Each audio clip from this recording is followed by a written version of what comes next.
Has this been the most amazing weekend of your life?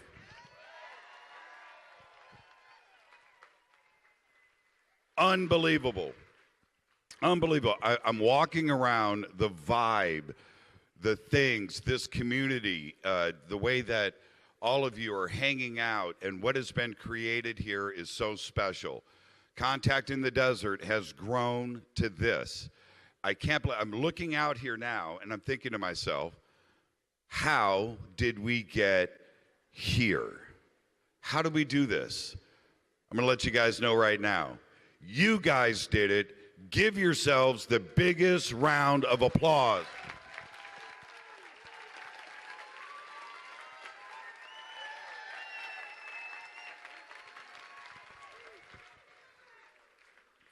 This last year has been incredible for our community, and I know that all of you can feel what I feel. You can feel what David feels. There is something happening and going on. We can feel the excitement. We are on the edge of a lot of different things breaking forward. It doesn't matter if it's parallel worlds, quantum mechanics, things, the multiverse, of course, UFOs, life after death. What is going on out there? If one of these dominoes falls, and it's about to, science is now behind us. Do you understand? One of those dominoes falls, one, and everybody in this room is right. You know what I mean? And I feel it, so I want to thank all of you. David Wilcock is not only a spokesperson and a friend, he's a friend of yours, of course, but he is somebody out there that has been leading this charge for over 20 years. And for him to be at the brink of this, it's the warmth that you give him now lets him know that he's been on the right path, right? And it's your support with David that lets him know to not give up. We can't. We've got to keep our foot on the gas. That's what he's here to do. He is about to speak to you about the 5 alliances. We are going to connect the dots between them all because everything is connected. This is an afternoon that you're not going to forget. Share the knowledge. Be proud. Things are changing. Get loud. Contact in the Desert 2018 presents Mr. David Wilcock. Let's go.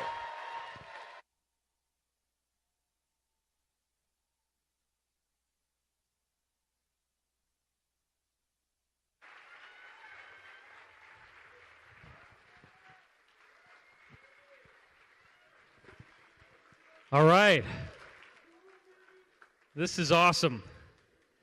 There's so much to talk about in 90 minutes. And I think I can make it happen for you, but we do have to kind of keep the show moving. Now, I can't see my slides today at all, but I guess they're there. Yeah, okay, so I'm completely masked from, but I do have it up here, so I will know that I've got my slides going. So, what we've got for you is the most comprehensive overview of the Alliance's efforts that I've ever done in front of a live audience. So that's a big event for me. And I'm taking it to the next level for you guys. So I've put a lot of stuff in here that I've never really done in a slideshow before to really kind of flesh out the whole big picture for you. So what are we really talking about with these alliance groups? First of all, we're going to talk about the Earth Alliance. And we're going to talk about how there has been an place for many, many years to try to break through to the truth. A lot of times in our community in the past, we have sort of unfairly stigmatized the military as always being the bad guys, or the intelligence community. If you hear a word like CIA or NSA, oh, it's just this horrible thing. But there have always been, and will continue to be, good people in these organizations. Not all of them, but surprisingly more than you might think. And so they have been fighting this whole time to try to get you the truth. And so part of what I'm going to do is honor some of these fallen heroes. And the problem is, since this war is a covert operation. The nature of the war is almost completely obscured to us. We don't understand even what's going on. We don't know the names most of the time of who's been fighting this thing. But the reason why you're here is that you believe that the government of the U.S. and other countries as well is covering up some very deep truths about the UFO phenomenon. And we have been lied to for so many years, while at the same time knowing that through something called vertical integration, that this same military-industrial complex, which actually consults on the Hollywood movies, is showing you the films of the things that you're supposed to not believe are true. Right? It's schizoidal. You're put into a reality box where your perceptions about truth are being fundamentally altered. And we've been given a bill of goods that is entirely false. We've been given a very restrictive paradigm about the nature of this world, the nature of reality, and that cannot possibly be true. This idea that we're alone in the universe, that there's nobody out there but us, that UFOs have never come here, the whole question of ancient civilizations, obviously what we're dealing with there is extraterrestrials coming in and using the native materials of Earth to build structures. Hence pyramids and Stonehenge and all this kind of stuff. They didn't want to bring all that stuff with them. They didn't need to. Just use what's native. And if you have anti-gravity, then you can levitate stone of any size and do some really cool stuff with it. The problem with these pyramids is that there's no evidence of construction. There's no evidence of a buildup to how that construction took place. Anthropologists want to see things like pottery shards that show a progressive civilization moving up to the level where those attainments are possible. It doesn't happen. It's not there. Without that evidence, we have to start looking at other conclusions, and those conclusions include the written histories of these people, which we invariably call mythology. And then we assume that it's all made up when they talk about their gods. When they talk about people that looked like them, sort of, but had extraordinary capabilities, including levitation, telekinesis, flying shields in the sky. It's actually all over the Bible once you know what you're looking for in the Old Testament. Flying shields, all this kind of stuff. So it's really ridiculous. It's really ridiculous that we are at a point in our society where we still even have to ask the question why or if. We should have the answers by now, but those answers have been hidden from us. And as I was saying, and I think a lot of you were probably here when I did the talk on the Antarctic Atlantis. Clap if you were here for Antarctic Atlantis. Okay. That answers that.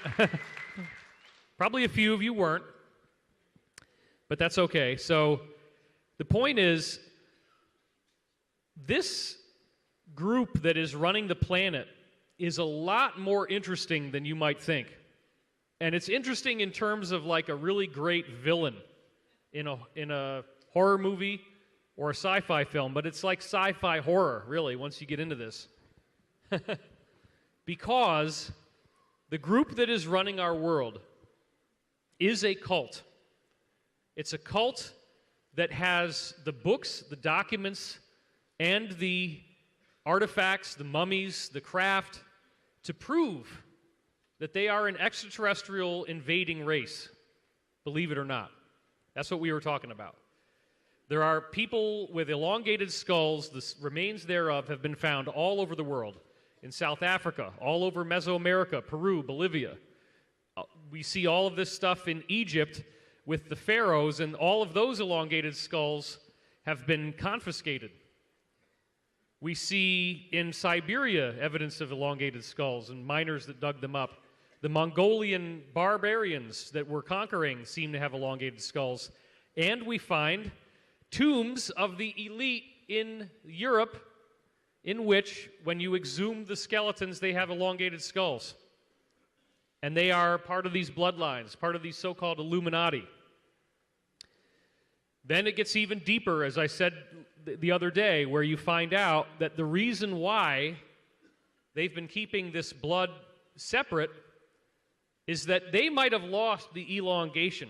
Okay, their skulls will revert back to looking like ours due to the basic genetic conditions of Earth and the wave genetic aspect of the Earth, the fact that Earth is going to push whatever comes here to be looking like the biology that is supposed to be here.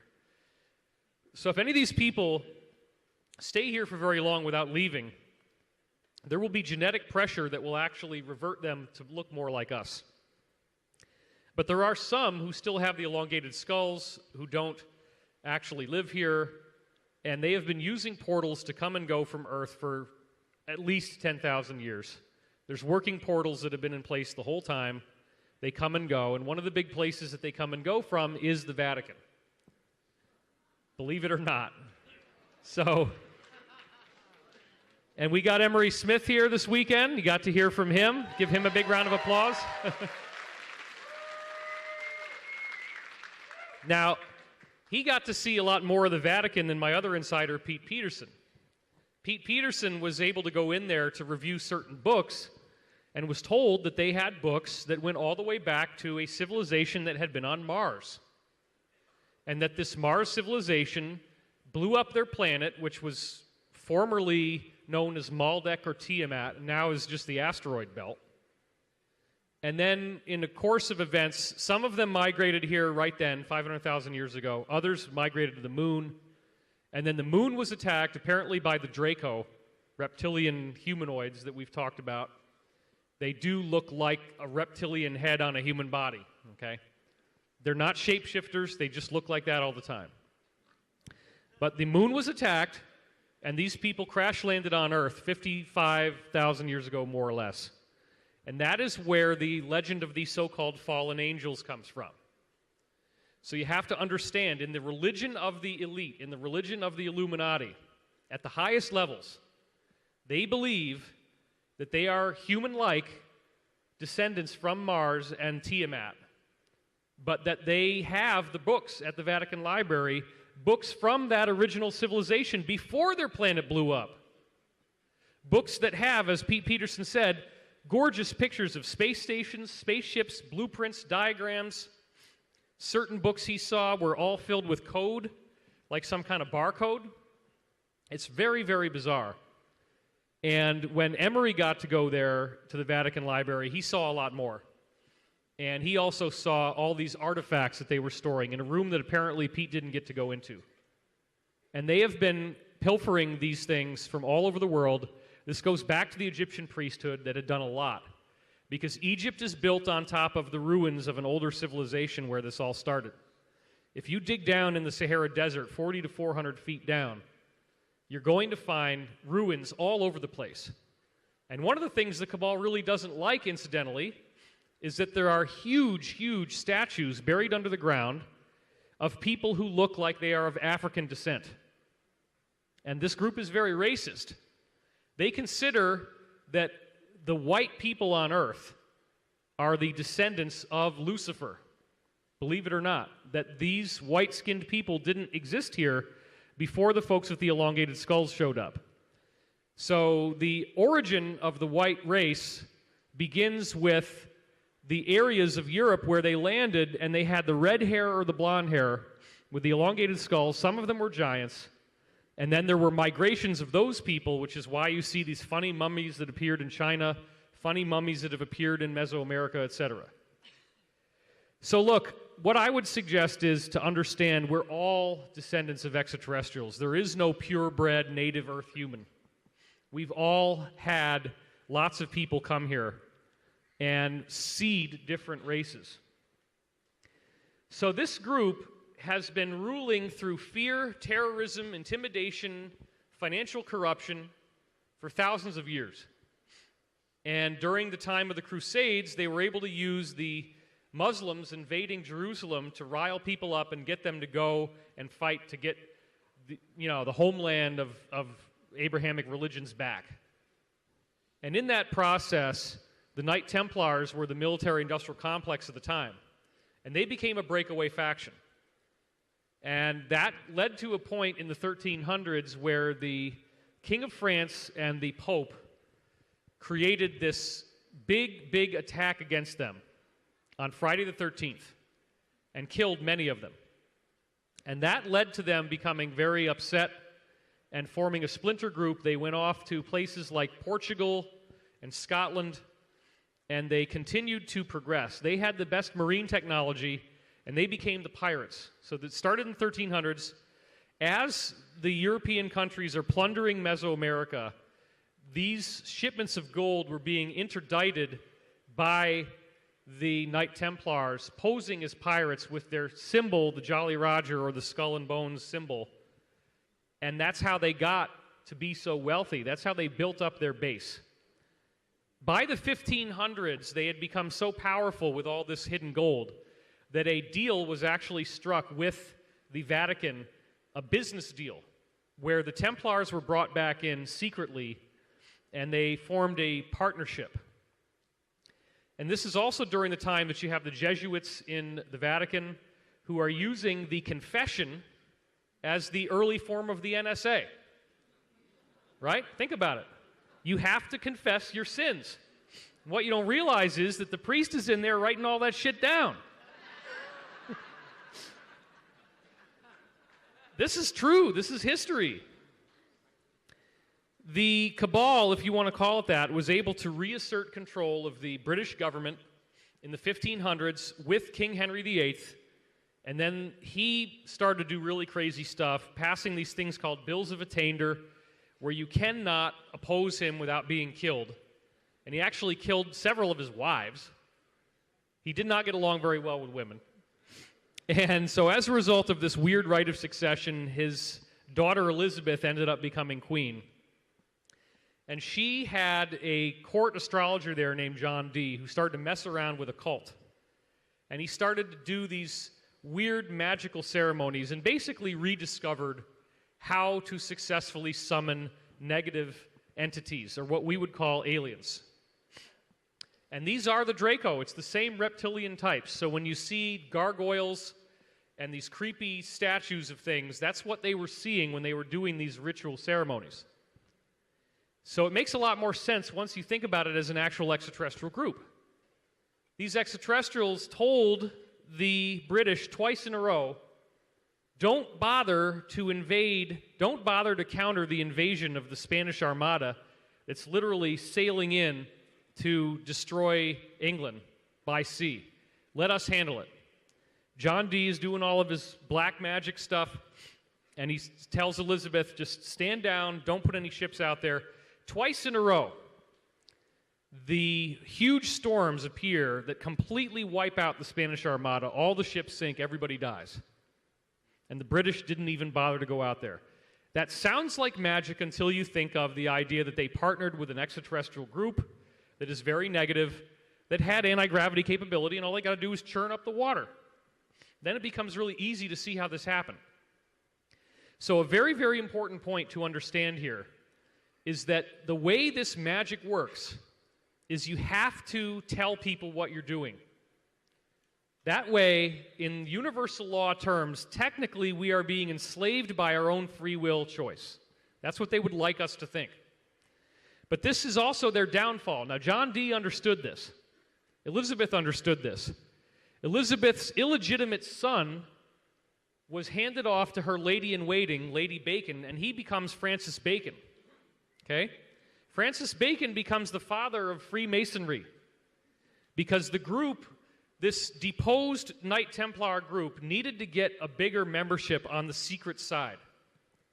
So Francis Bacon discovered when he was an adolescent that his mother was Elizabeth, and the really shocking thing for him was that he had had sexual feelings for her. So this is where Hamlet comes from. Francis Bacon wrote the Shakespearean plays. The true William Shakespeare was illiterate and only signed his name with an X. And when he died, there were no books in his house, but then he posthumously published 6 more.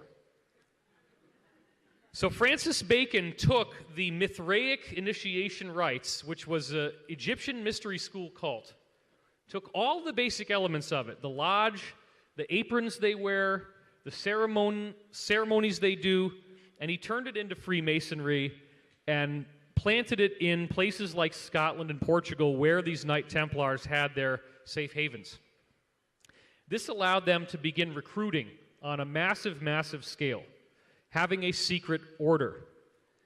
And so by the time you're into the 1700s, they've actually got a higher order within the other order, again, to try to recruit more people, and that's the Illuminati. Adam Weishaupt, that came in Bavaria. And they try to tell you, oh, well, the Illuminati died out when Adam Weishaupt died. No, it's not true. It's been around the whole time. So even back in the 1700s, there was an alliance in Russia that was aware that this group existed and has been working to defeat them. And that's a very important point. The original American Revolution was an anti-Illuminati revolt. The Founding Fathers were people that had access to mystery school teachings, but wanted to do the right thing. And that's why they stressed freedom in the Constitution. And they really were attacking the British Empire, because they knew there was something very evil going on. Abraham Lincoln was fighting against them. He started to issue a state-based currency called greenbacks, in which the U.S. was printing its own money and flipped the bird to the British bankers. And he got assassinated for that. And immediately after Lincoln was assassinated, the greenbacks stopped being printed, and now they call the Federal Reserve dollar the greenback, kind of conflating history. After the Lincoln situation, at the same time this is going on, these cabal people, these Illuminati people, want to get back out into space because they believe that they are these ancient astronauts that crash-landed here, and they had found stasis chambers that were in Ohio, underneath one of the rivers. There's a mouth down there you can go into, a cave. And what they found was this glowing stone levitating on wires. And around the stone were these sarcophagi of giants with elongated skulls. And Lincoln went in there and signed his name on the wall of the cave, as did many other of the people during that time. So they've had some really cool inside stuff the whole time. The Vatican is loaded with all kinds of cool artifacts and books that they're not going to tell us about. So there have always been people who understand that they are an extraterrestrial civilization that has invaded, and they see us as useless eaters. They see us as something that gets in their way, and we are protected by a God that they believe is evil, because that God ordered up the biblical flood of Noah that destroyed them and their empire, which was Atlantis, as we talked about the other day. So this is a lot of information, I get it. If you haven't heard this before, your head is probably spinning, and you're either going to try to follow along with what I'm saying or go into a very entrenched position of hate, usually correlated with crossing your arms like this. You have to understand here, the scope of the truth is very difficult to even encapsulate into 90 minutes like this. But during the same time that some people were looking at these stasis beings in Ohio, the Illuminati folks were trying to build a space program. And so they started with dirigibles. In the late 1890s, there were all these airship sightings. The founding of the U.S. Railroad was done by Harriman, one of the Illuminati bloodlines, names. And then they say, okay, everybody, get on board the train, the transcontinental train. We'll give you the guns, we'll give you the ammunition. Shoot as many buffalo as you can. Have fun. And they did all this advertising about it. So that was a genocide plan by the Illuminati to destroy Native Americans by taking away their food supply. And it worked very well. It's really, really sad, but that is what happened. This is one of the things you hear from insiders. That was a deliberate attempt, like the idea of giving them blankets coated with smallpox. These people are sick, and they need to be stopped. And what they've been doing is unconscionable. So in the late 1890s, because they owned this railroad, people were having dirigibles, these flying balloons with motors on them, a lot more advanced than anything we saw out in the open, landing, and people coming out who were speaking German and talking to people just randomly landing, and now it's like, oh, it's a UFO sighting. No, no, no. This was their early space program. By World War I, their dirigible technology had gotten very advanced, and as I was saying to my wife yesterday, really the worst that we ever hit as a society was World War I, because the Germans were actually launching chemical weapons out of these dirigibles before they got banned because they were so horrible. The scope of death in World War I is just unbelievable. And it was during that time that you have the Fatima sightings, where these 3 little girls, or actually it was 2 girls and 1 boy in Portugal, were visited by an apparition that they assumed was Mother Mary. It never actually said what it was, except it said, "I am the angel of peace." And then on the 13th of the month, for I guess 7 or 8 months in a row, this flying disc appeared, and it would block out the sun. They didn't have the word flying saucer back then. It shot out rainbow colors of light, and by the final one in October or November, whatever it was, 90,000 people were there to witness this spectacle. And it was raining. And when the whole thing was over, everybody mysteriously had their clothes dried to the bone. So World War I was you know, the Fatima stuff was basically telling us, don't join the war. That was a message to Portugal. And it was a horrible thing, but they ended up going into the war anyway. Then you have World War II, where right after the U.S. joins World War II, we have this infamous Battle of Los Angeles, in which a whole fleet of ships flew over L.A. Lots of people saw it. Thousands of very large munitions were fired at these ships, and some people even died of heart attacks, and the ships were unharmed. So it's very clear, you know, these cover-ups occur. Roswell occurs a few years later, 1947. The whole thing's covered up. A lot of speakers here are going to be going through the history of that. We have meticulous data. And at that time, the military-industrial complex got their hands on extraterrestrial technology. Technology that works, technology that can fly around. But they were not anywhere near as successful as the Germans had been, because the Germans cut a deal with the same Draco reptilians that were working with Henry VIII and Queen Elizabeth and protected them from the invasion by the Spanish Armada. So this group is real. There are actual extraterrestrial reptilians, or saurians as they're also called. It's very important to understand this. I do not suggest that they are shape-shifting biological beings that look like us. That is a misnomer. David Icke and I have talked about this through kind of a secondhand source. And what I've said is, if you think that you're seeing somebody shape-shift, you're probably just seeing a telepathic overlay of the face of these beings that they're in contact with telepathically. And a sensitive person might see that flicker over their face. It's happened to me. I have seen that. It was really, really shocking. When I met a high-level Illuminati insider and he was shaking my hand, he gave me this devilish grin. His face popped into this thing. And it was very frightening. And even though I was in public in front of other people, I actually just took this step back and he goes, "How did you like that?" I did not.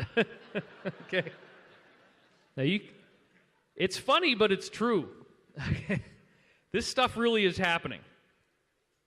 So the Germans, and I have multiple insiders that have talked about this, the Germans, as they're progressing with their secret space program, starting with dirigibles, the Draco basically come in and say, "You guys really need some help. You're not getting it here. Hot air balloons are not going to cut it. Let's give you something real." So they brought in this guy, Victor Schauberger, who had discovered a UFO type of technology. Yeah, there you go.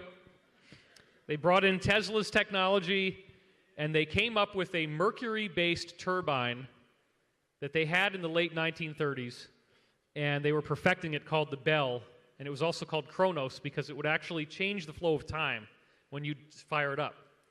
They had a meeting, and I was told this was in like 1939 in the Himalayas with the Draco. First time the Nazis got to meet the Draco in person. And almost immediately, the Draco gave them all kinds of technology to be able to go out into the universe.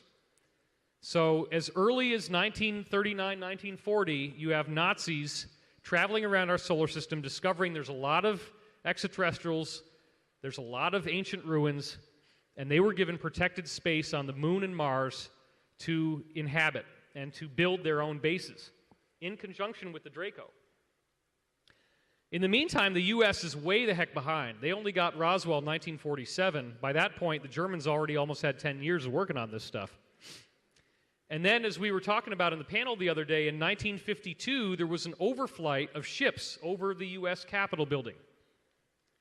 And so literally, people on the ground were seeing a fleet of UFOs flying over the Capitol. It caused a big uproar. There's lots of stuff you can research about this.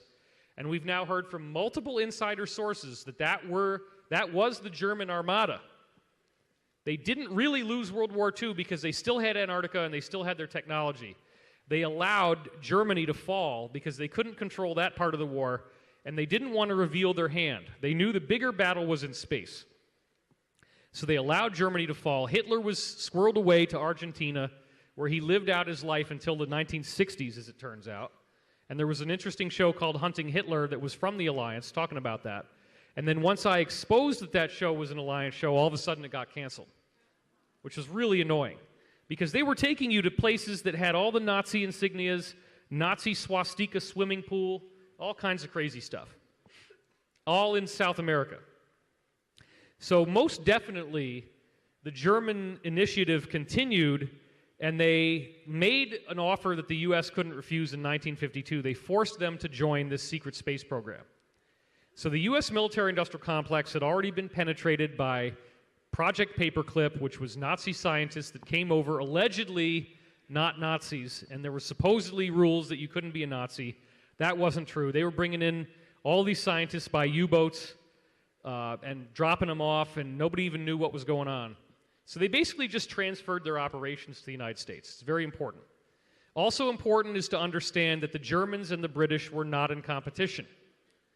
They were both the same family. Hitler was the illegitimate son of British royalty, believe it or not. And you can look that up. I've done a lot of research on that, showing how Hitler's face is exactly like the face of King George. They're all part of the same family. So they took a British royal and they dropped him off in Germany, and then they create this apparent villain. So this is what I've been saying all along. What these guys do is they own both sides of the war, and their real goal is to try to reduce population and gain control of the planet. So Hitler was British. The Germans and the British were the same. That's why when you do the research, you find out that American corporations were building Hitler's Wehrmacht.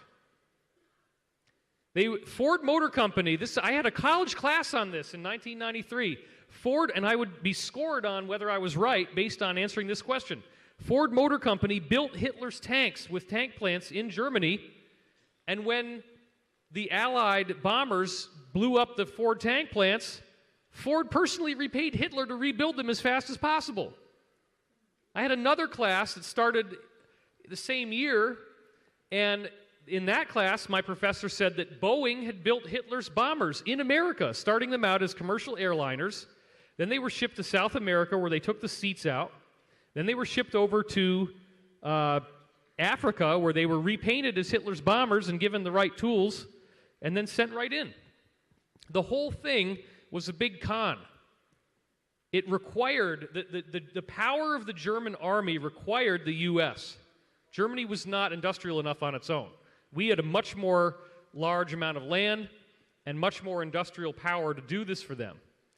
But then the legitimate people in the military were actually fighting against the Germans and won that war. So it's a very complex story. 1952, as I said, the Germans overflew the capital. A secret deal was reached where they agreed to join the German secret space program. And this is all becoming a matter of documented history now. We've gotten it from Pete Peterson, we've gotten it from Corey Goode, we've gotten it from William Tompkins, other insiders as well. So the pieces are now fitting together very nicely. With this in mind, the U.S. starts to go deep black. And by the time Eisenhower got into office, the President of the United States was no longer on a need-to-know basis. And so one of the people we see at all of these events, Richard Dolan, let's give him a big round of applause, everybody.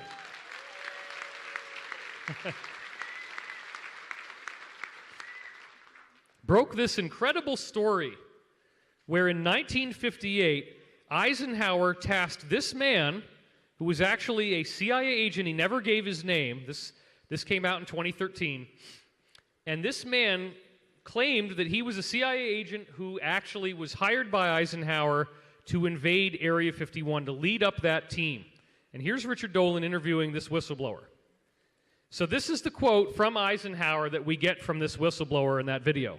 Eisenhower, the president, said, "We called the people in from Majestic 12, from Area 51 and S4, but they told us," meaning Area 51 and these Majestic 12 people told us, that the U.S. government had no jurisdiction over what they were doing. What? Well, you all know this, but I mean, for some people, they're totally mind-blown right now. You guys are a very educated audience. Eisenhower says, "I want you and your boss to fly out there. I want you to give them a personal message from me." This is new history that we have. "I want you to," and you can see he's just shaking with rage as he says this, right, with his finger quaking and everything. "I want you to tell them, whoever's in charge, that they have this coming week to get into Washington and to report to me. And if they don't, I'm going to get the 1st Army from Colorado. We are going to go over and take the base over." This is crazy. You're literally seeing a massive invasion force. The 1st Army obviously would have been a very large invading force to actually invade and take over Area 51. And he was really serious. He said, "I don't care what kind of classified material you've got, we are going to rip this thing apart." So what ended up happening was that there was a meeting. These people did meet with Eisenhower, these Majestic 12 people, and they were willing to grant him and his inspectors a visit. Now, our CIA agent guy was not in charge. He had a commanding officer, and the commanding officer and the agent and a few others got to go on a tour of Area 51, where they saw several large hangars that had big garage-style doors with flying saucers inside. So they got to see that. And the agent's boss got to partially interview a gray extraterrestrial that was being held in captivity. So this is pretty amazing stuff.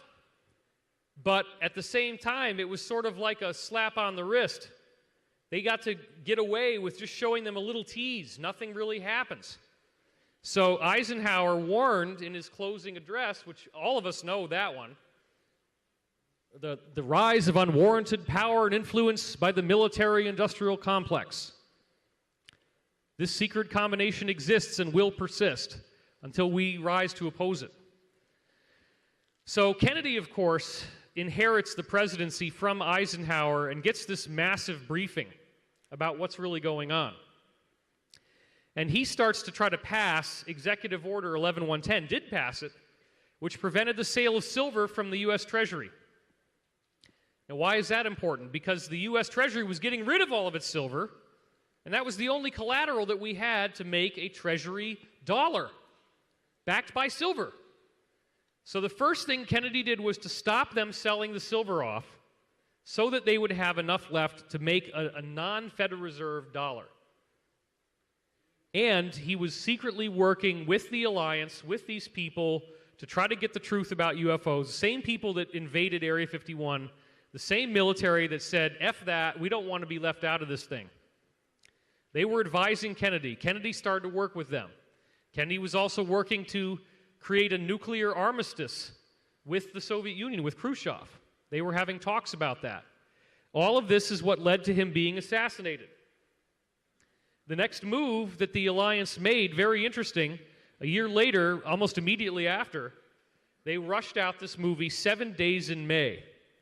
And the movie is very interesting in historical context because the movie is about a government conspiracy to overthrow the U.S. So read this from Wikipedia. It says, 7 Days in May is a 1964 American political thriller motion picture about a military political cabal's planned takeover of the United States government in reaction to the president's negotiation of a disarmament treaty with the Soviet Union. That's Kennedy. They told you the truth through fiction. I'm suggesting this is a poster from the movie. I'm suggesting, Mr. President, there's a military plot to take over the government of the United States next Sunday. So this is basically the alliance, the military people, telling you what's really going on here, showing you the truth disguised as fiction which was obviously Kennedy trying to get a nuclear peace deal, and the overthrow was him being shot.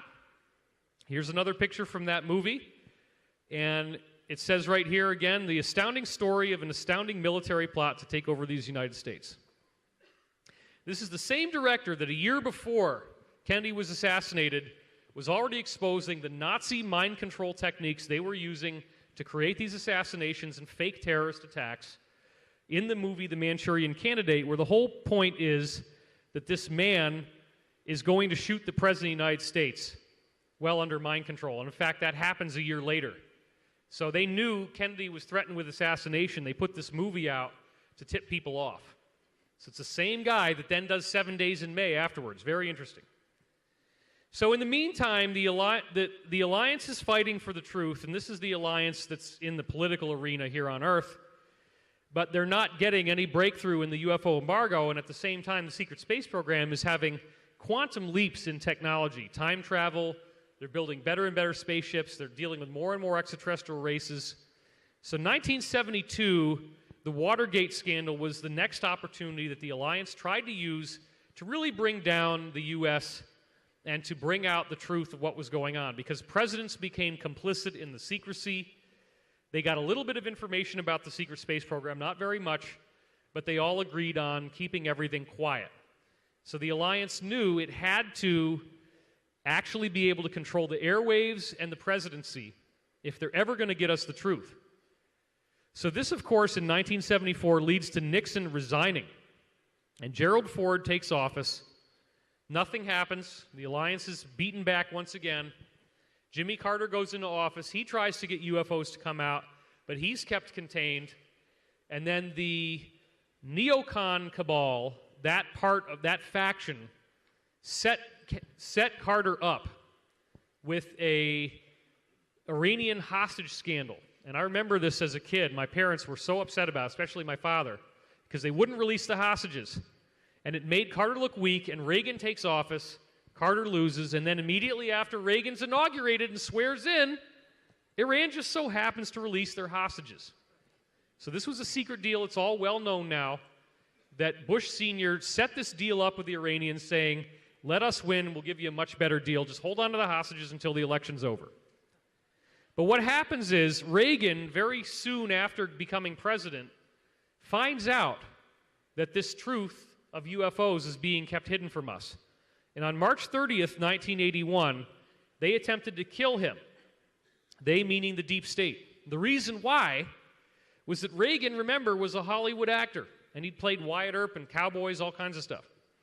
Another big Hollywood actor was Jackie Gleason, the infamous funny man, making a very funny face right here. You can see in this next picture, Jackie Gleason was friends with presidents. Here he is hanging out with Richard Nixon, goofing around. And Jackie Gleason leaked to the tabloids, because that's the only people that would listen, that he actually did go to a top-secret Air Force base and saw bodies of dead extraterrestrials. And of course, oh, it's sensational, it's tabloid, it doesn't... No, this was true. So he tells this to Reagan. And Reagan wanted to come out with the truth, but he didn't understand how good the surveillance was. So during that terrible day, May 30th, 1981, this is right before they tried to shoot Reagan, one of the last pictures that was taken. And notice the guy that's immediately to Reagan's left with the bald head. Not the soldier, but the guy with the bald head. That's James Brady. Through some kind of weird divine intervention, James Brady stumbled as the shot was fired, and he took the bullet in his head that was going to kill Ronald Reagan. And these are some photographs from immediately after Brady was shot. You can see the guy there holding his gun in the middle. This is right after it happened. That's Brady, with his back facing us and his feet on the ground. That's where Brady fell. And Reagan is over up against the wall at the same time. There's another shot moments later, probably from the same cameraman. And you see everybody's now got their guns drawn already. Here's another shot of two different people on the ground, one of whom is Brady in the back. And then this is Brady getting closer up. And you can see there's a fallen post there, and there's a grate where he is. And then this is actually a color photo. He did live. He got shot in the head, but amazingly, he lived. And so this is where the gun control bill came from. This is Ronald and Nancy with Brady giving their classic laugh, right? So look, Reagan knew that, and they told him that next time we won't miss. That bullet was made for you. Your friend Jackie Gleason might have told you something, but that's not any of your business. A year afterwards, he couldn't help but say something. And this is when Steven Spielberg made the movie E.T. And they had a private screening with many people from the White House all together at the White House, top military people. And Spielberg was invited there, and they did a private screening of E.T. And when Spielberg recently was promoting his movie Super 8 about another type of alien invasion, a negative one instead of a positive one, like E.T. was, this is what he actually said. This is a quote from Spielberg, and he's talking about Reagan. Reagan just stood up and he looked around the room almost like he was doing a head count. And he said, "I wanted to thank you for bringing E.T. to the White House. We really enjoyed your movie." Then he looks around the room again, very suspiciously, and says, "There are a number of people in this room who know that everything on that screen is absolutely true." That's about as far as he was willing to go to actually tell someone in the public eye what the heck is really going on here. So thanks to the fact that my insider, Dr. Pete Peterson, was working with the Reagan administration during this time, we found out that even Reagan was briefed on the arrival of a massive planet-sized spaceship that came into our solar system that they called the Seeker. It looked kind of like a soccer ball on the outside, had these massive round doors that opened up that were hundreds of miles wide with lots of little ships going around, coming out of them. And they were circling around the outer planets. They would go around Neptune, and they'd go around Uranus, and this is what was happening. So people were really freaked out. And the secret space program people, actually by this point in the 80s, remember, when Reagan gets into office, they pass all this secret legislation that funneled much more money into the secret space program, including the nuclear arms race, which was very, very expensive, and it was all fake, because the Soviets were in on it. The Soviets were also building the secret space program with us. So on the surface, in certain levels, they were fighting, but on the higher level, it's all part of a secret plan to generate enough money. And what they wanted to do was to have their own space platform to have a surprise attack against a real invasion. So the Seeker comes in, and the secret space program people told it to get lost, and basically they claimed they were just peaceful tourists and they left. I believe Reagan got revenge for them trying to kill him by turning against his own cabal level of the administration in the Iran-Contra scandal in 1987. And this, of course, led to the public revealing that the U.S. government was selling arms to an allegedly terrorist state in Iran, taking the money from that illegal, treasonous sale, and then arming the group that was protecting their cocaine business in South America, the Contras, which they call rebels or freedom fighters. But these people were just as awful as any other type of terrorist you can imagine, cutting people's tongues out, doing all kinds of outrageously crazy, evil stuff. So you find out that the U.S. government is claiming to be fighting terrorists when they're actually arming them, and they're claiming to be fighting the war on drugs. Just say no. And wait a minute, you guys are like arming the people that are protecting the cocaine plantations? What? But somehow it didn't bring down the United States government. The alliance didn't get what they wanted. The ET side moved in. This is another thing that we hear from insiders. In 1990 to 91, the entire arsenal of nuclear weapons in the U.S., the USSR, and anybody else who had them all melted down. Believe it or not. And I heard this from, yes. I heard this from Dr. Pete Peterson. I heard this from Bob Dean. I heard this from Jacob. I heard this from multiple insiders. And it was a very bizarre thing. So we don't have nuclear weapons anymore. because the ETs will not allow us to have them. The only ones yes, that's true.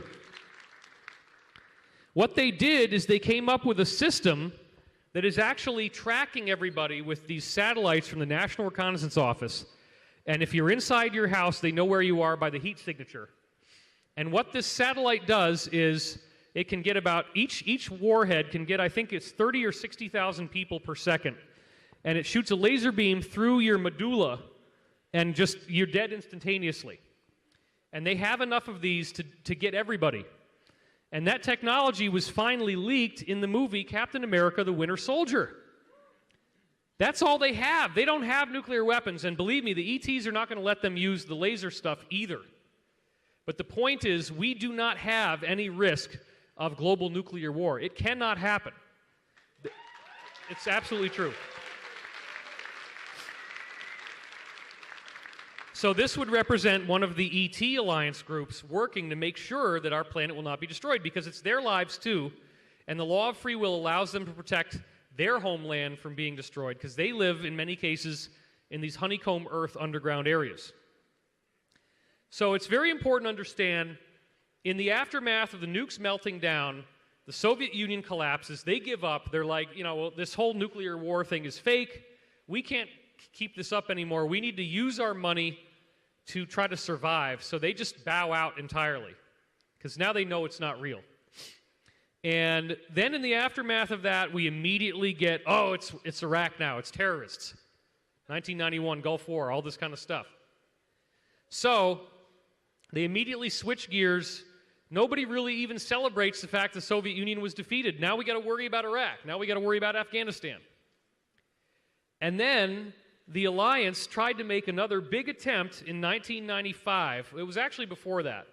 Almost as soon as Clinton took office in 1992, the alliance is trying to tear him down with the Whitewater investigation. You have to understand that Clinton and his wife Hillary were running a very elaborate cocaine business out of Mena, Arkansas. Yeah, it's not cool.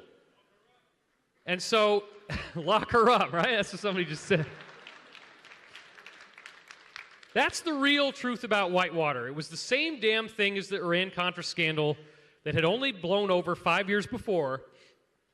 The place that the cocaine was coming to was Mena, Arkansas. And there's a really cool movie with Tom Cruise. Whether you like him or not, you got to see it, okay? Called American Made. Go watch that movie. It is the story of Mena, Arkansas. Yes, it's amazing. You've got to see it.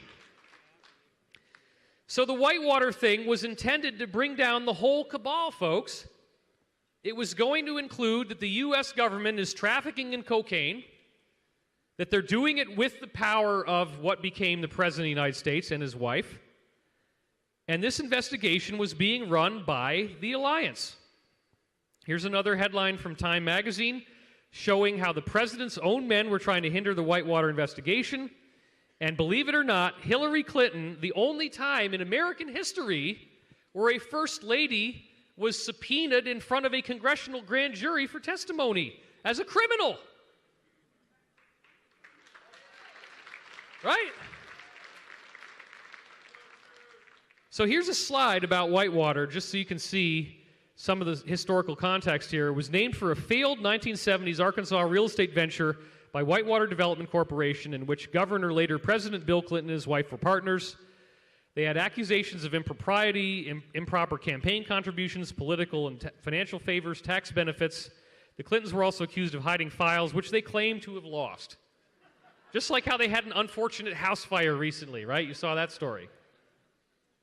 This is Hillary actually testifying in front of Congress, trying to cover her butt.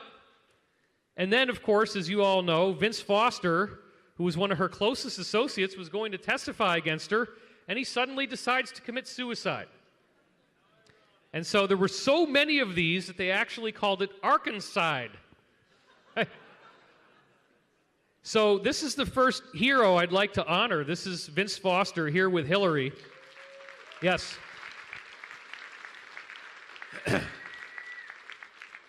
And he was shot, well, he apparently shot himself in 1993, or however it was that he committed suicide. alleged suicide. So this made people really upset. Everybody that was going after the Clintons, everybody that was all involved in the Whitewater investigation, everybody that was going to testify, they all keep getting knocked off. And then we only hear a little bit of the story. So I became aware of the work of Sherman Skolnick in 1996. He died in 2006. And he was this very brave man who actually would take on judges and get them arrested and thrown in prison, corrupt judges.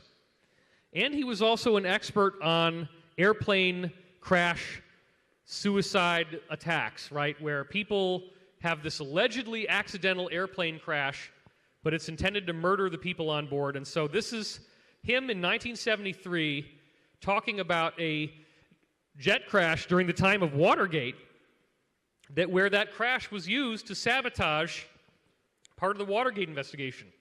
So again, this is what the cabal does. When people are going after them, they take you out. And not to dinner. They take your plane out. So this is one of the most incredible articles that really was a foundation stone for me in understanding the Alliance. Notice it is before 9/11. It's May 11th, 2001. Just one day after I saw the May 10th, 2001 briefing at the National Press Club with these people talking about the truth of UFOs with Dr. Stephen Greer, the Disclosure Project. So this was very, very exciting for me. This was a very exciting release.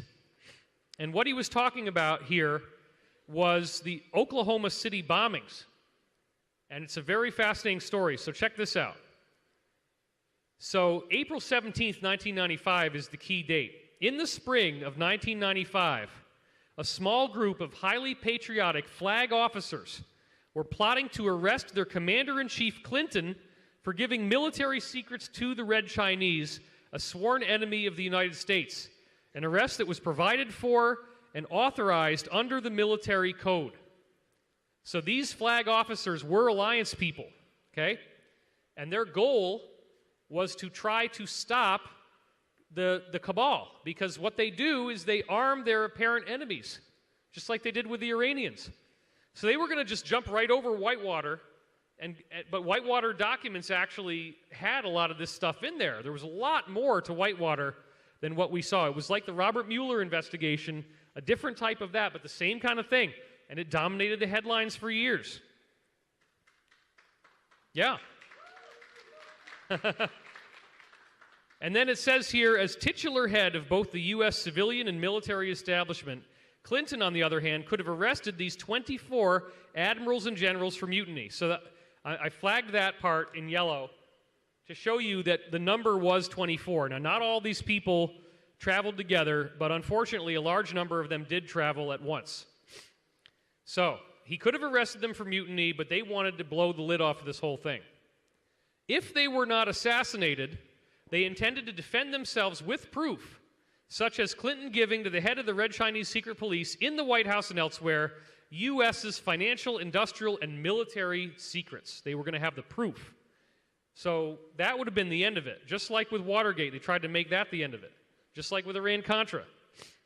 On Monday, April 17th, 1995, a military jet plane load of these top military personnel, some of them, was en route to Dallas, Texas.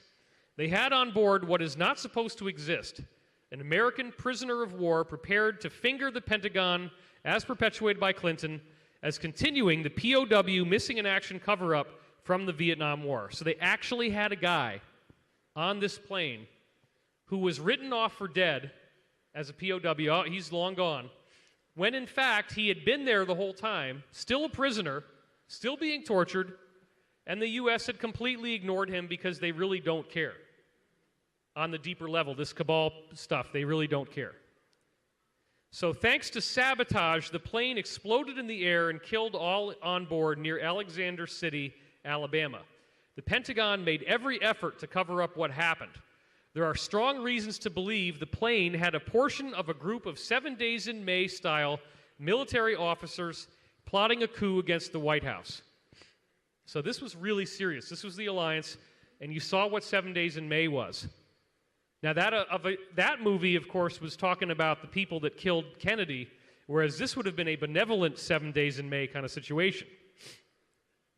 So they all died in this fiery airplane crash. Thereafter, the small group of other flag officers who were now out of uniform hid in Paris, in the suburbs. A year later, the chief of naval operations, so this is like the head guy, right? The number one guy in the Navy for naval operations, Admiral Jeremy Bourda, apparently aware of this planned coup and was planning it behind the scenes. He was assassinated, and it was covered up as a suicide, which is a favorite whitewash by the monopoly press. So let's give a moment of honor, a big round of applause for Admiral Jeremy Bourda.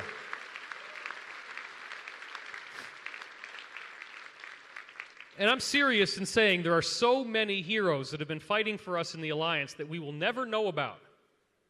And he happened to be the guy who was coordinating this whole effort. So there was hardly any stories in the news about this crash. This one comes out in the New York Times. You can see by the font there. And this was the same day that it happened. All 8 aboard Air Force jet die in crash and landing attempt. An Air Force jet exploded and crashed today in a wooded area near a subdivision while trying to land at the airport in an eastern Alabama town. All 8 people on board were killed. And it says some names here, which we're going to get into in a second. Now, this is another one from the next day. 8 killed in crash of Air Force jet in Alabama. And this, again, mainstream media, they're talking about this. And it says, the other victims cannot be identified until identities are confirmed and relatives are notified. So they only named a few names. Then on April 18th, which again is the day after, it says, a probe begins in the Air Force jet crash. And this is from UPI. So this is the one we're going to read from now. Among those killed was Clark G. Feister, the Air Force Assistant Secretary for Acquisition. Feister, age 61, was a close friend of Defense Secretary William Perry and was responsible for Air Force research, development, and acquisition. Feister had 38 years of experience in designing and developing advanced intelligence, electronic countermeasures, and imagery systems. So this is a guy who is very aware of the most advanced types of surveillance. And so let's give a big round of applause for Clark Feister here, another brave soldier who did his part with Admiral Bourda, and he very likely was the guy who had built the surveillance systems that had caught the cabal red-handed with the information that they were going to release under the guise of the Whitewater investigation as this attempted coup. Also killed was Feister's military assistant, Air Force Colonel John Clark. Unfortunately, there's so many John Clarks, I can't find a picture of him online. And Major General Glenn Prophet II, a senior leader in the Air Force, who was the Director of Plans and Operations for Air Education and Training Command at Randolph. And let's give it up for Glenn Prophet II. It's so frustrating. They got so close. They got so close to pulling this off, but too many of them were in one plane at one time, and the plane got taken down. Prophet was a command pilot with more than 6,000 hours of flying experience. He began his Air Force career in 1965. He was responsible for developing and implementing operational plans, programs, and policies for undergraduate flight training, NATO jet pilot training, survival training, combat training for airlift tankers, and special operations, i.e. black ops crews. So you can do the math here. He's the guy that went in and got the POW out of Vietnam. Give him another round of applause.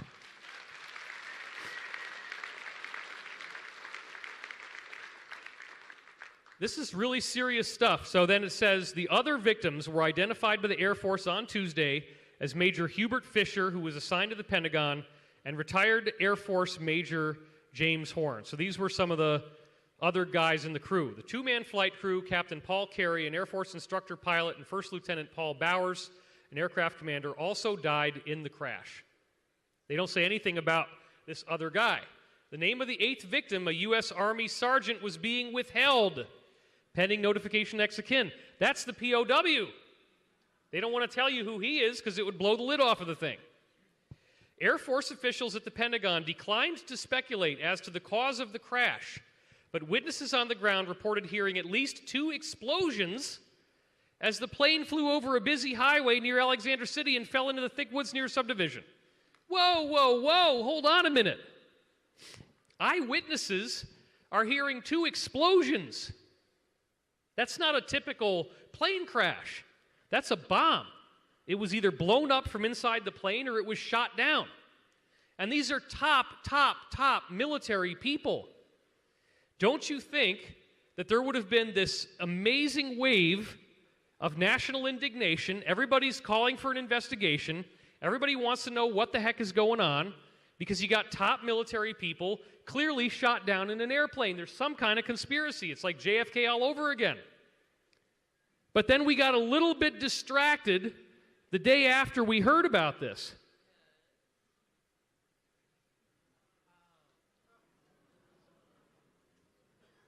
The very next day after the names of the victims were released, they didn't even give it 24 hours. And what I heard from Pete Peterson was that all of the juiciest documents in the Whitewater investigation were being stored in the Alfred P. Murrah Federal Building in Oklahoma City. So they took out the people that were doing the planning, and then they destroyed the cache of all the documents by actually blowing up the entire building. Now, if you weren't into all this back then, let me just share this with you real quick.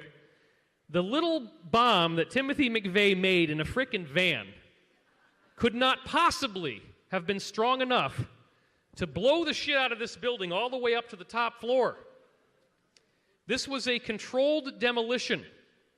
And interestingly enough, they had planned on a much larger part of the building coming down, if not the entire building, collapsing into its own footprint, but several of the explosives failed. So the building remained standing, as you can see here. This was a dry run for 9/11. They wanted to test it out. They wanted to see, will we be able to get away with this, with all of the funky problems and all of the kind of botched cover-up? And do you really think that this little bitty van with a little bomb in it would have done all this damage? It's impossible. First of all, the surface of the van itself would contain a lot of the explosion. And so it doesn't even make any sense. But you can see it right here that it was, I took this right off of Google, April 19th, 1995, just 2 days after the plane crash. Do you think anybody's thinking about that plane crash after Oklahoma City? No. The Whitewater investigation grinded on for a few more years, and Clinton actually ends up getting impeached over other things. The alliance just hit him the whole time he was in office, but it never really worked. 6 years, and so all the key documents were lost, by the way, in this bombing, as I just said. So only 6 years after the alliance effort was destroyed with the airplane and destroyed with this building coming down is when 9/11 takes place. And you might not have ever thought about this before, but the Pentagon was hit on the bottom floor. And the exact part of the Pentagon that was hit was the alliance's headquarters. Read this. This is off of New York Times. When hijacked American Airlines Flight 77 hit the Pentagon on September 11, 2001, it destroyed much of the Navy Command Center. It smashed directly into the office of the Chief of Naval Operations Intelligence Plot, killing 7 Navy and civilian employees. That's right. The Chief of Naval Operations Intelligence. The Navy has been the key force doing this alliance. The Air Force has cooperated as well. But think about the scope of this, because there was also an investigation so the alliance was conducting its investigation to try to bring down the cabal. That's what the whole hanging Chad thing was about. George W. gets elected into office not by popular vote, but by a Supreme Court vote, which wasn't even correct because the other hanging Chads were actually in favor of Gore. And I'm not saying that Gore would have been much better than Bush. It's sort of like, which type of torture do you want, you know? But the point is, it was still, yeah, thank you. It was still a coup. and it was still really shady. So what happens is the alliance was diligently working to bring down the Bush administration. The headquarters, again, Naval Operations Intelligence, the chief was running this thing. He gets blown up, all his people get blown up, and all of the financial investigations that they were doing into the cabal and what it was up to, all those documents were in, guess what? The World Trade Center.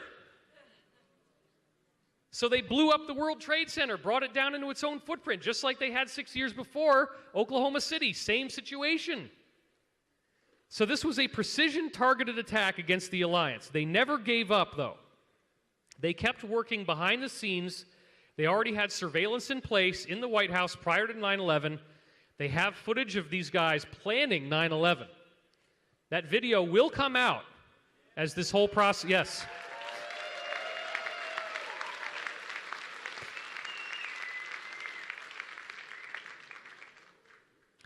So they really amp up, and this whole time we're hearing about these heavy-duty plans for mass arrests. They're really serious about it. I'm getting this documentation on all this by the year 2009 from Pete Peterson, and it's a very stunning story that most of you have been with me through this. It's been many years now, but boy, oh boy, is it not getting exciting. I mean, there's so much getting ready to happen. Wow. So around this time is when I start to get inside information that reveals a much deeper story of why this alliance effort matters so much. As you've heard me say before, in 2003, I meet this guy, Daniel. And he claimed that he worked on a project where they reverse engineered a seat from a UFO, and they could get trained psychics to sit in the chair, think about a particular place, and then a portal would open up, and if you pushed somebody through that portal, it would take them to that place. And it worked for space and time, so it was a time machine. Now, I interviewed this guy for years, and he never, ever stumbled and gave me all this information, including the fact that there is an ancient Stargate network all over the universe and all over our galaxy, of which each planet has one gate, and they had deciphered the coding of the gate system and used that basic knowledge to build the IP address system that we now use for the internet.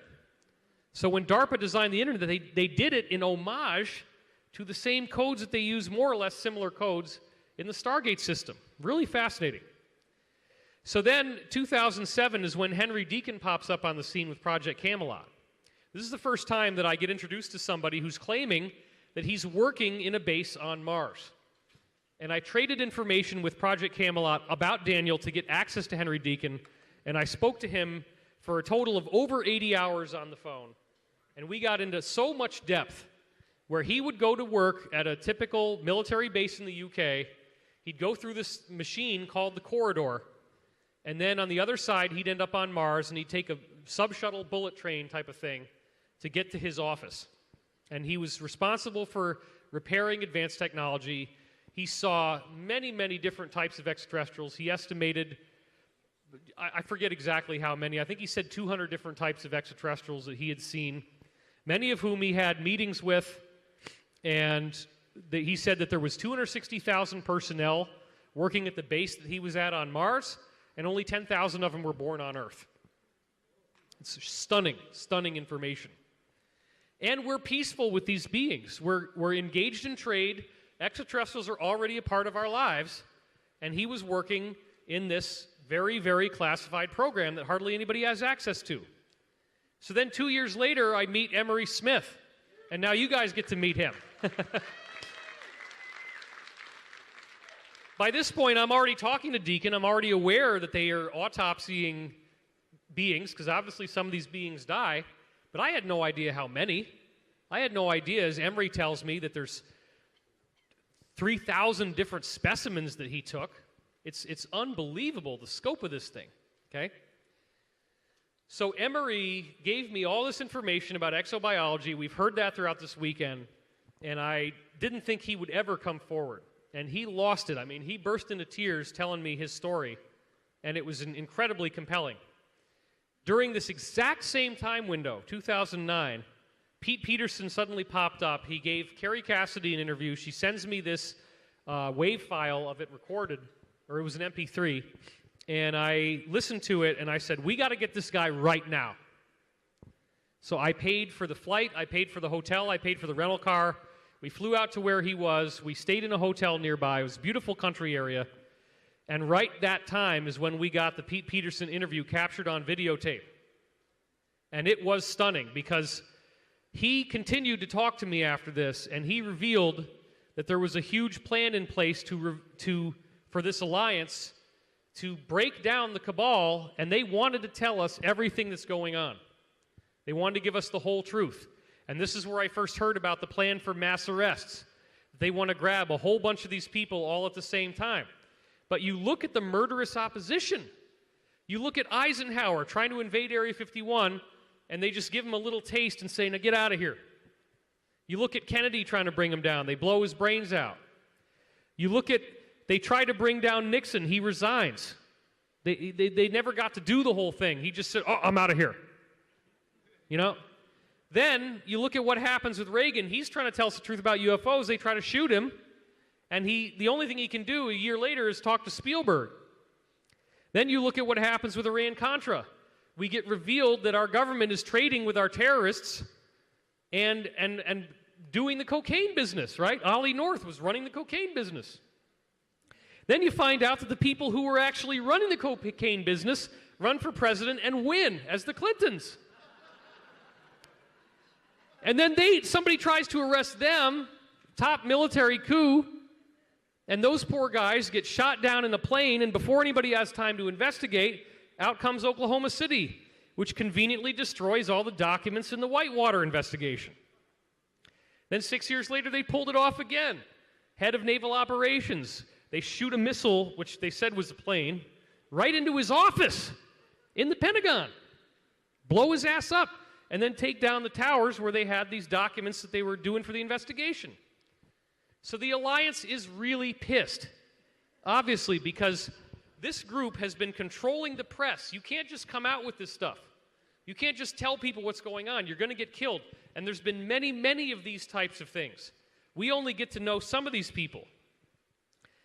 Around this same time, just a few months later after I meet Pete Peterson, I'm at a Project Camelot event, and I meet Jacob. And Jacob was this guy, as I've said before, working for the Rothschilds at a very high level, and he was acting as a whistleblower, telling me he didn't want to go along with this anymore, and he wanted the truth to be known. So that's when I start to find out the awesome scope of this secret space program that we have bases all over our solar system, all over the galaxy, that we're in contact with many, many different extraterrestrial races, and they're engaged in trade. And in certain cases, Jacob had to assassinate extraterrestrials who had reneged on a business deal, and that was why he was so highly valued. That was one of his skills. He had to load an alternative personality with an accent and everything else, and he told me you couldn't get guns through these portals. So the typical favored method that he would use is it would appear that he was giving them a gift of a potted plant. But then the plant is actually got a knife blade in the bottom of it, and he'd pull the blade out and stab this being. So he literally was doing that kind of stuff. Interestingly enough, I first did get contacted by Corey Goode back in this same year of 2009, but at the time, he only told me a relatively benign amount of information about what he was doing. So it wasn't until he came out in 2014 and gave me this information about the secret space program that all the pieces were filled in, pieces I didn't have before. We learn about this race called the Draco, which was clearly being portrayed in the movie Jupiter Ascending. They don't really look like this, okay, with the wings and everything, but it's not that far different either. Same guys that did The Matrix made this movie. And you see that these reptilians clearly are working directly with some sort of secret government force.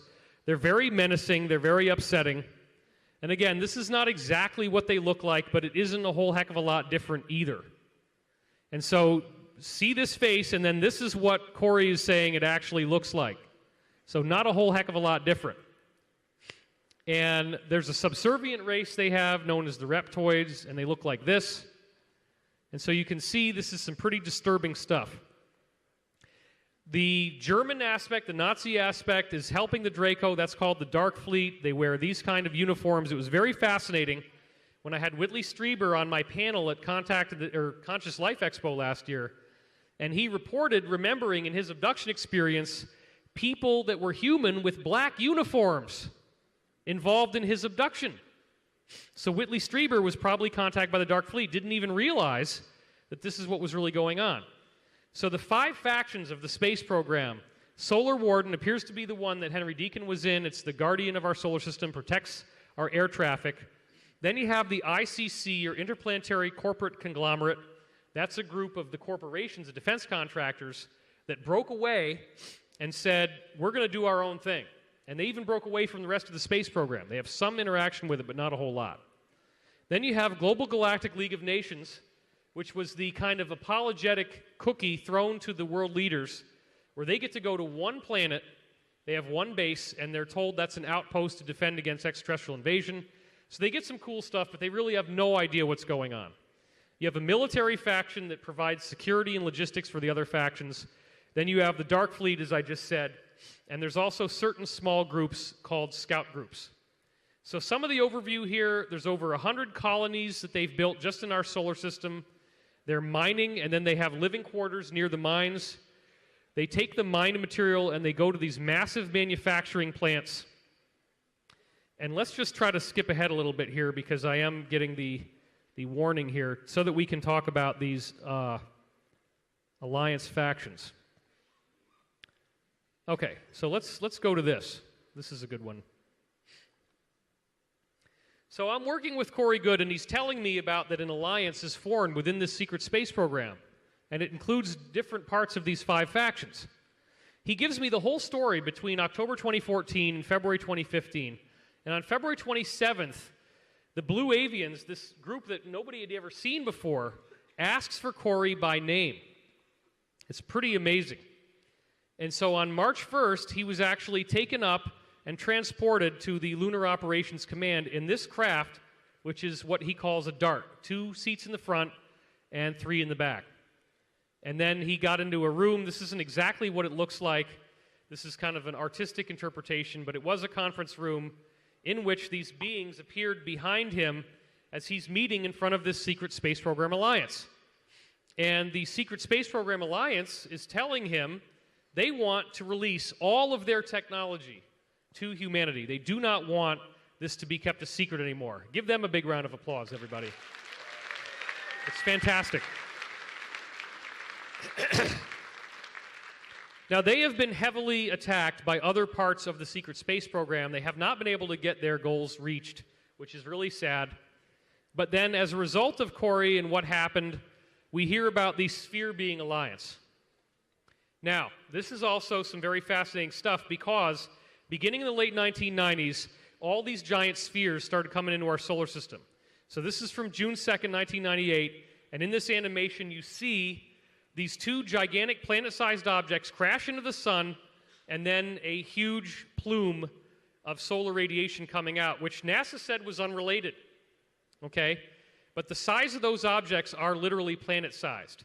Another really cool one is July 31st, 2002, and you see right here that on the left you have Mars, and on the right is this sun cruiser. Don't worry about the straight lines on the sides. That's just it's blowing out the camera with its brightness. The very next day, August 1st, 2002, the sun cruiser has disappeared. A planet-sized object just took off. And there it is the day before, and then there it is, and it's gone. Mars hasn't moved. There it is again, and it disappeared. So Corey was told that these sphere beings were being here to protect us from the sun going off and giving a big solar flash before we're ready. And this is a big subject for my Ascension talks. They also used these spheres to transport him to the Lunar Operations Command, and he was able to see these spheres all over our solar system, buffering the energy coming out of the sun. So the Blue Avians are a really fascinating part of this, because they appear to be the source of the Law of One material, which I'd been a scholar of since 1996, and I'm probably the world's expert on it. I think everybody would agree with that. So they actually, thank you. So they came back and they gave us a personal visit, thanks to Corey. They also showed up with these golden triangle head beings, as they've been called. And these guys, again, showed up on the very first day. So that's a big part of this. Another huge part of the 5 alliance groups is the Inner Earth Alliance. Later on, Corey got to meet these beings that are apparently like what we would think of as Pleiadians or Nordics, traveling in these traditional flying saucers, like the Billy Meyer and Semjazi story.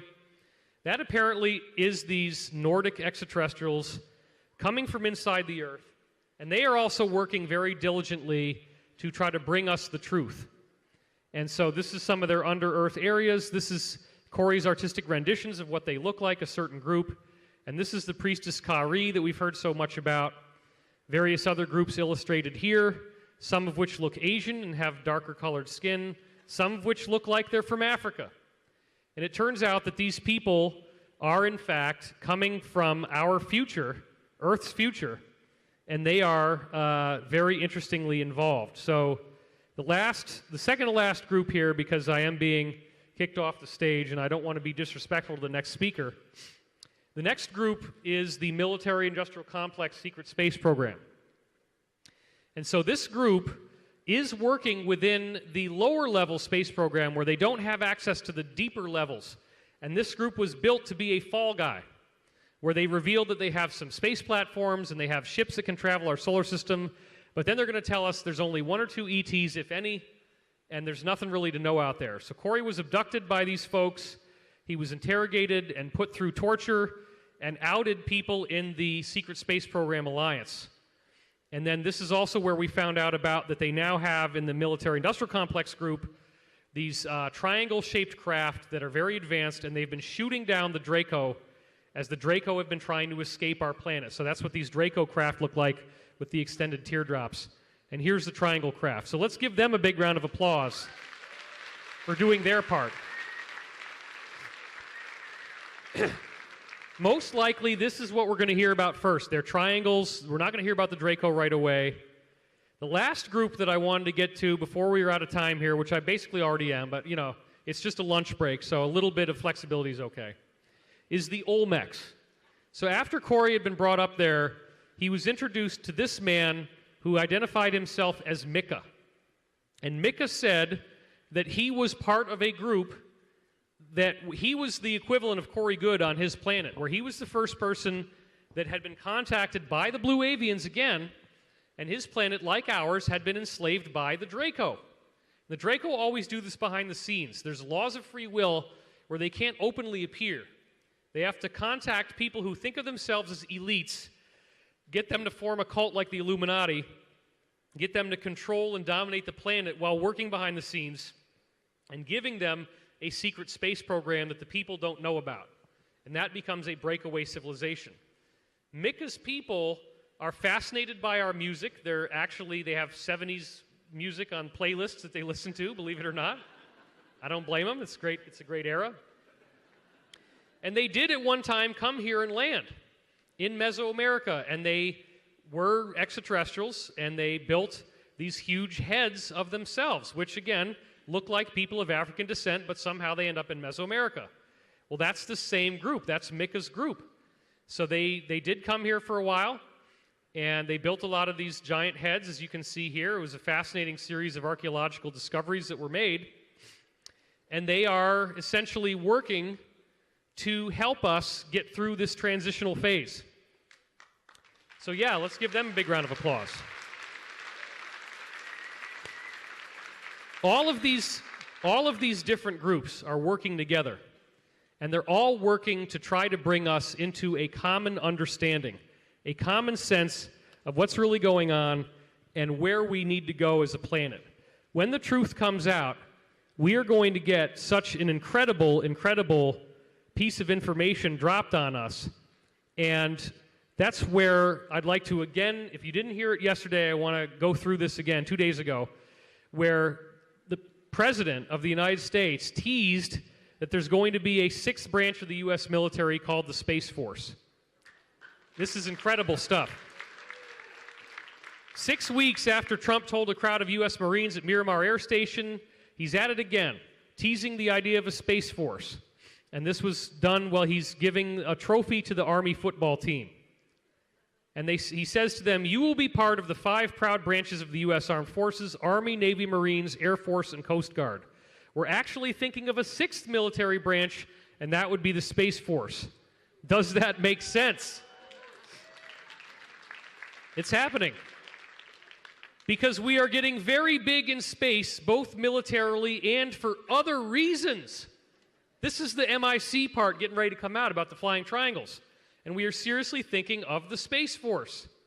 And then you can see, here he is, Space Force could be number 6. It's right on CNN. And I want you to look again closely at these guys behind him because they can't stop laughing. They don't think this is true. They're not on a need-to-know basis. And so back in March, he said, we're going to lead again. You see what's happening. Rockets going up left and right. You haven't seen that in a long time. Very soon, we're going to Mars. And you wouldn't have been going if my opponent won, that I can tell you.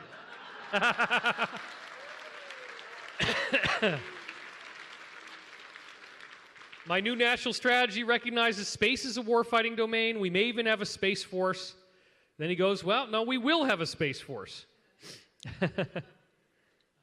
And we have the Army, the Navy. I was saying that the other day. Maybe we need a new force. We'll call it the Space Force. That could happen. That could be the big breaking story. He knows already. This is getting ready to happen. That's why it kind of drives me crazy, in a sense, that we're doing this conference and it hasn't quite happened yet. All 5 of these alliance groups getting ready to break the news. And then we had, as I said, this is definitely worth repeating in case you missed my other talk, QAnon, which again, this was, yes. In case you don't know, there's an anonymous chat forum called 4chan, and on 4chan, what clearly seemed to be the President of the United States and his top military people begin posting anonymously as Q. They gave you tons and tons of clues that it was the Trump administration. They didn't even hide it. And what they're doing also is taking pictures from inside Air Force One and giving you information leaks before it comes out. They teased that something was about to happen, and then Saudi Arabia has this whole thing go down with the mass arrests there. That's a big precursor to what's going to happen here, by the way. Totally amazing. What I want to end on is, yes, May 10th, just not too long ago, at the bottom of this passage, they say Sky Event. And that seems to be linked to this, which was the picture they posted of this weird hotel that has a ship on top of it. Marina Bay Sands Hotel in Singapore. Look at this thing. You can see it almost looks like a cigar-shaped aircraft, just like what we hear about in Solar Warden. You can see people can hang out up there, have drinks. And so do you think maybe this was intended to suggest a ship flying in the sky? And I've talked about how we're now up to 30,000 sealed indictments. And you can see that right here. Through April 30th, the last time it was listed, 28,937 sealed indictments, guys. And there it is right there. This is unbelievable. So the last big step is going to have to be a horrific economic collapse like 2008. And people have been asking me, what do you do with your investments? I tell you, I'm saying if you want to sell now, that might be a good idea. But if this happens and you're still holding on to stuff, do not sell as it's crashing. Hold on, because the alliance apparently is going to redo the financial system. So we are so close to the edge here. We are so close to this amazing transformation. All this stuff is getting ready to happen for us. And it is so incredibly exciting to me, because here we are living in this conscious geometric universe, right? I'm going to be talking about that on Monday. Don't miss my Monday talk. And also, in case you didn't hear this, Emery Smith is coming on around 1 o'clock, 1:15, and I'm going to be on stage with him as well on Monday. I'm doing double duty on Monday, 6 hours, back to back. Yes. I kind of got volunteered into this, sort of like the Alliance does, you know? So we're going to be talking about all of his background in the secret space program. When I do my thing, I'm going to be giving you the scientific proof of ascension, including the recent solar flash that happened on our closest neighbor, predating what's going to happen with us. So there's such a big story going on here. And these 5 alliance groups are working to give us the truth. They're working to bring real disclosure to humanity. And that is so exciting for me. It's an incredible, incredible opportunity that we all have, because this is real. You look at what they're doing, you look at these 5 groups, and you look at where this is going, it is absolutely stunning. One last thing I do want to say. My website is divinecosmos.com, and coming up at the end of July, I have an all-weekend, 17-hour event that's going to be the grand download of all the things I have to tell you guys about the science, about ascension, about the secret space program, insider testimony, so much more than I can compress into this little 90-minute talk today. So please, if you want to, go check that out. And this is all the time I have. They're yanking me off the stage. 5 alliance groups. Contact in the desert, everybody.